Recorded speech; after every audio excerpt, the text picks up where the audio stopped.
We have a lot of clients that come to us struggling with training their dog, whether it be obedience training, house manner training, whatever it might be. They really are struggling.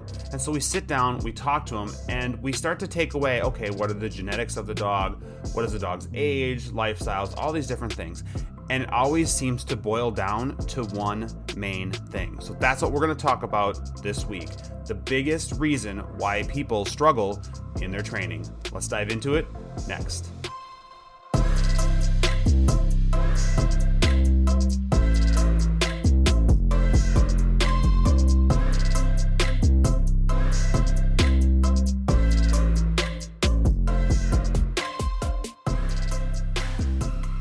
All right, guys, welcome to this week's episode. I am your host, Jake, from OnDogTrainingAcademy.com. I want to thank everybody for joining us this week. I think this is a good topic. I think this is a topic that people really are going to be interested in, and they're going to understand once we talk about it, that, yeah, you know what, this is true. This is us. This is me.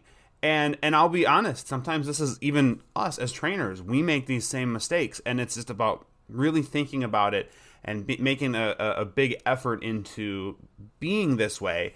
That's going to make a big difference.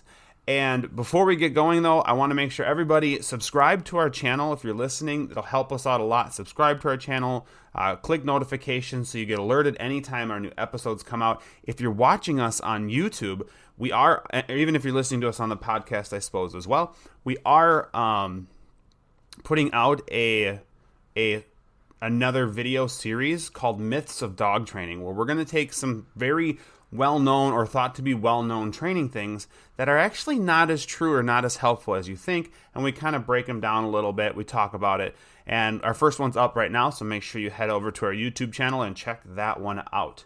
But yeah, and make sure you guys are sharing these podcasts. It's always helpful to us, but it's always helpful to everybody else too, because I think there's a lot of really good information that you can get from these podcast series and everything. So let's go ahead and jump into why I think it's what I think is the biggest reason why people struggle. I don't want to say fail, but I'll say struggle in dog training. And that is lack of consistency. Now you might go, well, yeah, duh, of course. Lack of consistency, that's obvious. But there's a lot to it. And there's more than you think to it. And so we're just going to dive into a bunch of different points here about consistency and where these struggles come from. The first one is your dog doesn't know, through your inconsistency, your dog doesn't know what's expected of them. So your dog doesn't know, do they have to listen? Is what you're saying a question or a command? They don't really know what's expected. And if you haven't been doing training, or if you've been really wishy-washy on your training, which we'll talk about later, they don't quite understand. They're confused. And confusion can lead to dogs being disobedient or seemingly being disobedient. A dog who is confused can be stressed, and stress can look like disobedience and just being a naughty dog, but that might not always be the case. Your dog just might be very confused and stressed. The other one then is people lack or just don't reinforce commands. And this, again, it sounds like an easy one, but it's so often missed. I'll watch people when they're interacting with their dog. They'll tell their dog to sit or down or do whatever, and the dog doesn't do it. And I would have to say, with a lot of the clients that we work with, when we first start working with them, 95% of them, if not more, just go, well, whatever, and they just continue talking or doing whatever it might be, but they don't finish the command. You told your dog to sit, and I'll actually tell them that. You told your dog to sit. And they're like, well, yeah, I know. It's just he's so excited. That's an excuse. Stop giving your dog excuses for why they're not doing the basic things that you know they know, and start to work on it. Make it better. Reinforce it. And that's a huge struggle with people. If it gets difficult, we don't want to be hard on our dog. So when it gets difficult, we tend to back off. Well, that's not doing us or our dog any favors. And we need to make sure that, look, if I told you to sit, dude, you are going to sit. This has to happen. The next one then, and this is one I see so often, giving in to your dog. This comes in a variety of different ways. We'll touch on a couple of them, but you could probably think of some on your own that maybe apply to you more. Giving in to your dog. Your dog is crate in their kennel, and your dog doesn't want to be in their kennel, so they cry and they complain. And And I hear people go, well, I just have to sleep. I need to get my sleep. So I just let the dog out and I let the dog sleep in bed with me or whatever. You gave in to your dog. Your dog said, I'm not happy in here. I don't want to be in here. And instead of you saying, too bad, toughen it out, or start to go, well, okay, but we're gonna make you tough this out, but then we're gonna come back and we're gonna train and work on this and make it better for you. People just give in and just let the dog be loose. And that's when your separation anxieties or destructiveness in the house, like, people will come and they'll be like, well, my dog chews on my couch when I'm gone. And I'm like, well, why does your dog have access to the couch when you're gone? Well, we tried to kennel him when he was a puppy and he complained and just didn't seem to like it, so we didn't let him. We didn't make him stay in it. Of course your dog doesn't like... There's not a lot of dogs when you first introduce them to a kennel that go, well, my goodness, I love this place. This is awesome. No, they go, you know what? I'd rather be out with you guys and doing stuff with you. Unfortunately, or fortunately, the kennel is a safe place, especially for puppies, and it's safe meaning your couch can live another day. And that's what people are missing. It's like, you have to be a little tougher with your dog. We'll tell our clients, as much as it might be offensive, we'll say, look, you need to grow a backbone. You need to grow a backbone, and you need to just be like, dog, you're going to have to just toughen this out. Now, if the dog is self-harming or injuring itself in its kennel, okay, I can understand trying to be like, well, in that moment, I need to save my dog. But if your dog is just crying, complaining, I would let them work it out and then work on training, create training better. The other one then is like putting on training equipment, whether it's harnesses, gentle leaders, telling them to come. It's just do all these different things. If the dog says, no, I don't want to, people go, well, okay, fine. That's cool. I'm not going to make you do it. You know, and a common thing is that people are like, well, I just don't want to fight with my dog. And I can understand that. But at the same time, when's it going to stop? If your dog starts to learn that they can just throw fits and manipulate what you're making them do, well, when is it going to stop? When is the dog just going to magically become better? There's no magic pill for this. It won't. It'll just continue to build. And then all of a sudden, before you know it, you can do nothing with your dog, and your dog dictates everything. And you've taught them that. So you need to make sure you're consistent with what you tell your dog to do. Look, if I told you to sit, you're going to sit, of course. But if I said go to your kennel and I'm putting you in your kennel, I'm not letting you dictate when you can and cannot come out.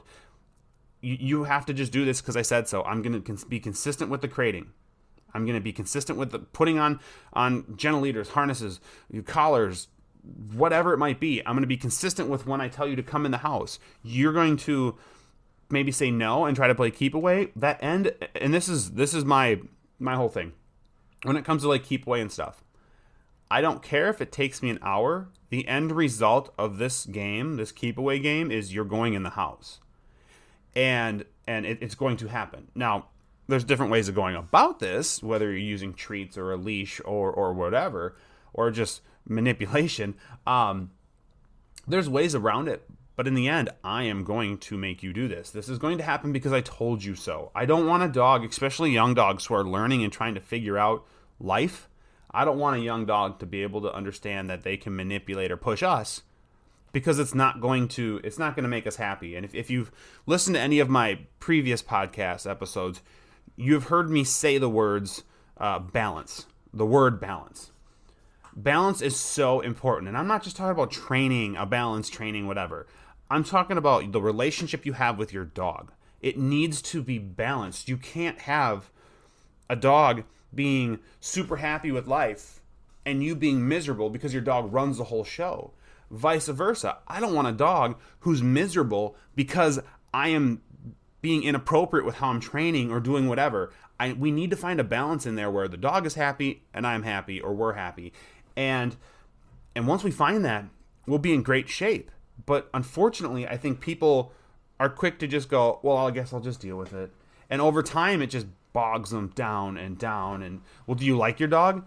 Yeah, I love it. The dog's nice. Well, okay. And then they'll say, well, the dog loves me.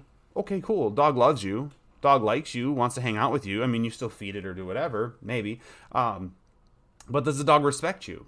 And respect can be such like a weird word for people. They hear the word respect and they're like, well, that means I got to be hard on my dog. It doesn't.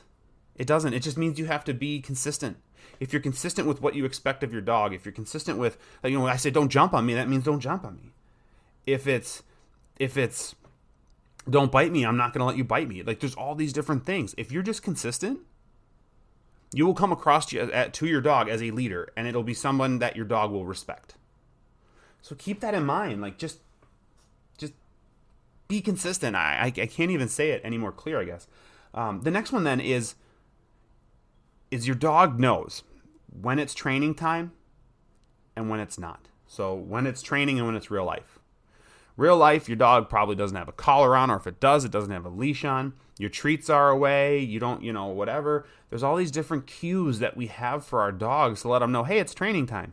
So then, of course, when it's training time, your dog's little angel and works perfect and will do anything you want them to do because, well, there's cookies, there's treats, there's all these things involved. You take your training equipment off, what's your dog do then? That to me is the biggest tell. And that to me is one of the bigger struggles. How do we get our dogs to listen when they're not in training mode? I always tell people, and here's a little tip for everybody. I will set things up so that my dog thinks it's not training. I'll be in the kitchen. Like if I'm working on Lead It, I'll be in the kitchen and I'll accidentally drop something on the floor. I'll set things up to try and get a dog to counter serve. And I'm doing all these different things and there's no treats out. Yeah, maybe I'll have a treat, something in my pocket, or something kind of tucked away. And I can bring it out eventually if the dog earns it or needs it. But I'm not going to go, okay, put my training vest on, put my treat pouch on. I love treat pouches, guys, by the way. I'm not saying don't use them. And get my toys and get my leash and hook my dog up and do all these things. I am all for leash training your dogs, of course, when you have to do structured training sessions, of course. But there has to be moments where you're taking your training and you're putting it into real life situations and you're testing your dog through times they don't maybe think they're actually training. You want your dog to think they're always training. Everything's an opportunity, whether it's to get a treat or do something. So listening is always, if the dog does what they say, no matter what the situation is, there's an opportunity there to get rewarded. If the dog thinks that, the dog's going to be way happier and way better for it. So remember that, guys. Try to set up training sessions so that it's easier and more, it's easier for your dog to go, well, every opportunity could be that opportunity to get something good. It definitely helps. Now we're going to go ahead and flip the script a little bit here, and we're going to talk about training in general. And I think one of the problems, and this is a problem I think that stems way beyond dog training. This is just people in general nowadays. I sound like an old person. Well, back in my day, it was the same. But nowadays, I feel we live in a society that wants instant results, right? So you want... like think about it. You can order food. Like if you live in the cities, you can order food and get basically whatever you want delivered to you. You go online, you get instant information, right? I mean, how often when you're having a debate with somebody, do you instantly just grab your phone and boop, boop, boop, boop, boop, I was right, look it, and you have it, right? So we live in an instant gratification, instant results world now. Unfortunately, some people think this leaks into dog training, and it doesn't. Way too many people are expecting results like that. They just want the results so fast that if they don't get it fast enough, or if they don't get the results like immediately, like if they're like, oh, I'm going to try this new style of training, and they try it, and then the dog doesn't do it right, they're going to, they quickly drop off and go to the next one. They expect these instant results, and it's just typically not the case with dogs. They switch their training styles just way too quick. That to me is in a nutshell, inconsistency. But you can say, well, I'm training my dog. Yes, you are. But there's a difference. Are you It'd be like me. Yeah, I might be training, but am I training for baseball or football or agility with my dog or swimming? All completely different. Yeah, we're training, but we're all completely different. Or you take okay, well, we'll take football. I like football. I'm sure some of you maybe like football. You're training to be a quarterback, right? So you're training to be a quarterback, and yeah, you might be still training football, but suddenly now they're like, we're going to have you train to be a punter. And then the next day they're like, okay, now you're going to be a cornerback. Okay, now next day you're going to be a linebacker. Okay, next day you're going to be a wide receiver. And they move you all around. So yeah, you are training football, But what you're training changes constantly. You'll never get a grasp of it. And that's your dog that's your dog. If you switch your training styles too fast, your dog will not understand it. You need to give them time. I don't care what training style you are using, whatever. Find one that suits you and then stick with it and give it a chance. And when I say give it a chance, I mean give it a chance. I can't put a timestamp on it necessarily. You can maybe say, give it a month, give it 2 months, something like that. You have to give these a chance. And don't look for it to be fixed. I hate the term, well, I'm going to fix my dog. I don't think I don't believe that at all. I don't think dogs can be fixed. Sorry if you hear noise in the background. My robot vacuum just decided to finish up at the right time, of course. I just don't like the word fix. We can manage, we can tweak, we can make adjustments to a dog, but sometimes the word fix, it just gets thrown around too much. But you'll have people who just move away because it didn't work, because you're like, well, what's your goal? Well, okay, my goal is I want to teach my dog not to jump on me anymore. Okay, so after a couple sessions, your dog still's jumping on you, and you go, well, that didn't work, and on to the next thing. Okay, I'm going to try to train it a different way. But you didn't give it enough time. And I think the problem is that we're not looking at it, we're not breaking it down. Okay, so you're just looking at the final product. Did the dog jump on me? Yes. Okay. Well, it didn't work then. But then you start, if you actually pay attention and you look at it, you might see these little differences in your dog, where your dog comes up and sits for a second, and maybe you didn't see it and you couldn't reward it or acknowledge it fast enough, and then the dog jumped. Dog still jumped, so that's not ideal. However, the dog offered that sit. Now we're making progress. Or the dog comes up and goes to jump on you once. You see it wanting to jump, and it twitches and it kind of stops itself, but then it jumps again. Again, you might look at it as, well, shit, my dog jumped, so this isn't working. You failed to see that little catch at the beginning where your dog started to think about it. Started to say, maybe this isn't the right thing, and then lack of impulse control, whatever, took over, dog still jumped. Find those little victories. Look for those little victories. And if you're seeing those little victories, you are on the right track. You just have to stick with it. There is no magic pill. I don't care what training devices you use. I don't care, what treats you use. It does not matter. There is no magic pill to instantly stop. If you see a video on YouTube, if you see a trainer saying, instantly stop this or instantly do that, to me, it's smoke and mirrors. It's smoke and mirrors, because what you're trying to change is their brain and how they process things, and this takes time. So don't get caught up on instant results. Be willing to do the process. If you go through the process and in the end it's still not what you want, okay, cool, change it.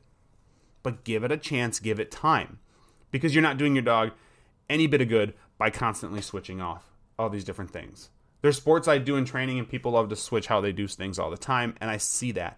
The dog just starts to maybe possibly just get a little bit of understanding of what you're trying to teach, and because the results aren't fast enough, the client goes, or the owner goes, we're going to try a different style, and then we start all over again, because now the dog has to relearn a new system. So remember these things. These are all huge. Be consistent with your dog. Be absolutely consistent through all the different things that we talked about. Okay? So hopefully, guys, this was helpful. Hopefully you're kind of thinking about, well, maybe there's some things I do in my life that aren't perfect for, maybe I'm not being as consistent.